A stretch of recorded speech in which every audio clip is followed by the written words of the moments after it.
अस्सलाम वालेकुम गाइस, क्या हाल चाल है। उम्मीद है सब खैरियत से होंगे, खुश होंगे। जब हम अफ्तारी का सोचते हैं तो सबसे पहली चीज़ जो हमारे जहन में आती है वो पकोड़े ही आते हैं। तो जी हाँ गाइस, आज हम आप लोगों के साथ पकोड़ों की रेसिपी शेयर करने वाले हैं। बहुत ही मज़ेदार खस्ता पकोड़े, जिनके लिए मैंने जो चीज़ें ली हैं सबसे पहले वो मैं आपको दिखा देती हूँ। मैंने यहाँ पर पालक लिया और इसके साथ मैंने यहाँ पर फूल गोभी लिया थोड़ी सी। इसके बाद मैंने नमक लिया है 1 teaspoon, 1.5 teaspoon red chilli powder लिया है और चिली फ्लेक्स लिए हैं 1 टीस्पून। एक दरमियाने साइज़ की प्याज जिसको मैंने बारीक काट लिया और इसी के अंदर मैंने हरी प्याज 3 से 4 हरी प्याज ली हैं। एक बड़े साइज़ का आलू लिया है जिसको इस तरह बारीक से काट लिया है। एक हरी मिर्च है, इसको भी बारीक कट कर लिया है। एक अंडा लिया है। तकरीबन 6 से 7 टेबल स्पून जो है ग्राम फ्लावर लिया है और इसको मैंने छान लिया हुआ है। इसके अलावा मैंने यहाँ पर कसूरी मेथी लिया है और धनिया का पाउडर लिया है। तो चलिए अब हम इसे बनाना स्टार्ट करते हैं। एक बाउल जिसमें मैंने पालक और गोभी ली हुई थी, इसमें मैं आप सारी चीज़ें अपनी ऐड करूँगी एक एक करके, जो मैंने आपको पहले सारी दिखाई हैं।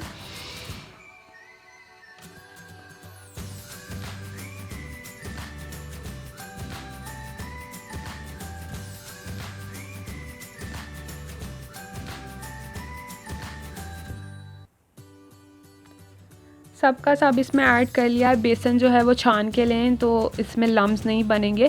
और आखिर में इसमें हमने अंडा ऐड किया है और इसके बाद मैं इसमें थोड़ा थोड़ा सा पानी डालूंगी और इसको मिक्स करूंगी और देखूंगी।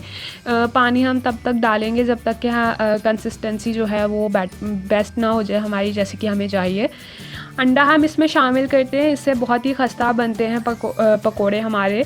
और आखिर में हमारा बैटर जो है वो तैयार हो गया तकरीबन। इसमें मैंने हरा धनिया डाला है और इसे मिक्स किया है। हमारा बैटर बिल्कुल तैयार है। तो चलिए अब हम पकौड़ों को जो है वो फ्राई करना स्टार्ट करेंगे, मगर इससे पहले हमने इस बैटर को तकरीबन 20 to 30 मिनट्स के लिए रख देना है। डायरेक्ट हमने इसे फ्राई करना स्टार्ट नहीं करना है। तो तकरीबन 20 से 30 मिनट्स इसको रख दिया था हमने। और अब मैं यहाँ पर एक पैन लिया है जिसमें ऑयल गरम कर लिया है मीडियम फ्लेम पर, और अब मैं इसमें 1 टेबल स्पून की हेल्प से ही बैटर लेकर इस तरह से इसे डालती जाऊँगी। मीडियम साइज़ के हम बनाएंगे, बहुत ज़्यादा बड़ी भी नहीं और बहुत ज़्यादा छोटे भी नहीं, और इनको हम डालते जाएंगे। ये देखिए यहाँ पर मैं डाल रही हूँ और इस तरह से ही मैं बाकी के भी डाल लूँगी जितने एक दफ़ा में आपके पैन में आते हैं, साइज़ के ऊपर है। और यहाँ पे हमने डाल लिए हैं सारे। और ये देखिए तकरीबन 2 से 3 मिनट आप एक साइड से इसे फ्राई करें और फिर इसकी साइड चेंज कर दें। और साइड चेंज करते रहिए, ये ना हो कि एक ही साइड से बहुत ज़्यादा ही डार्क ब्राउन हो जाए। ये देखिए तकरीबन 2 से 3 मिनट एक साइड से फ्राई किए और फिर दूसरी साइड से भी इतना ही टाइम दिया। और यहाँ पर हमारे पकौड़ों पर है बहुत ही खूबसूरत गोल्डन ब्राउन कलर जो है वो आ चुका है और हमारे जो है यहाँ पर बिल्कुल तैयार है। मैं इन्हें निकाल लूँगी एक प्लेट में।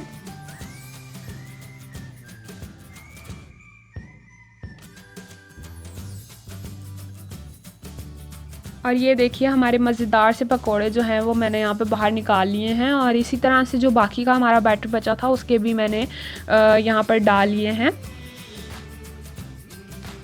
और यहाँ पर हमारे तमाम पकोड़े जो हैं वो बिल्कुल रेडी हैं, बहुत ही मज़ेदार, बहुत ही खस्ता तैयार हुए हैं। केचप और चटनी के साथ इसे सर्व किया है।